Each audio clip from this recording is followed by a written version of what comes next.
அரசு தலைமை மருத்துவமனையில் நகராட்சியின் அலட்சியத்தால் அதிக அளவில் தெருநாய்களின் நடமாட்டம் உள்ளதால் நோயாளிகள் கடும் அவதிக்குள்ளாகி வருகின்றனர்.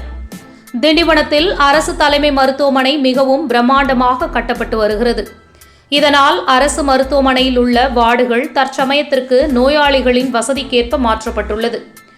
இந்த மருத்துவமனைக்கு நாள்தோறும் ஆயிரக்கணக்கான நோயாளிகள் வந்து செல்கின்றனர். குறிப்பாக புறநோயாளிகள், கர்ப்பிணி பெண்கள், பிரசவமான தாய்மார்கள் உள்ளிட்டோர் வார்டுகளில் தங்கி சிகிச்சை பெற்று வருகின்றனர்.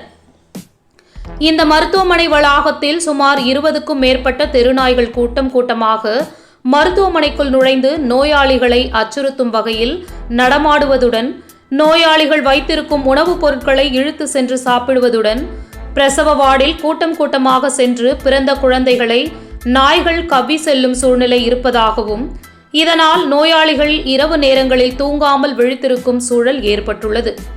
மேலும் மருத்துவமனை கழிவுகள், குப்பை கொட்டும் இடத்தில் தெருநாய்கள் அனைத்தையும் பல்வேறு இடங்களுக்கு இழுத்து சென்று சுகாதார சீர்கேடு ஏற்படும் வகையில் சாலைகள், மருத்துவமனை வளாகங்கள், வார்டுகள் உள்ளிட்ட பகுதிகளில் போட்டு செல்கின்றன. இதுகுறித்து சமூக ஆர்வலர்கள் பலமுறை நகராட்சி அதிகாரிகளிடம் முறையிட்டும் எந்தவித நடவடிக்கையும் எடுக்கப்படவில்லை என கூறப்படுகிறது. ஆகையால் நோயாளிகளின் நலன் கருதி மருத்துவமனைக்குள் தெருநாய்கள் வராத வகையில் நகராட்சி நிர்வாகம் நடவடிக்கை எடுக்க வேண்டும் என சமூக ஆர்வலர்கள் கருத்து தெரிவிக்கின்றனர்.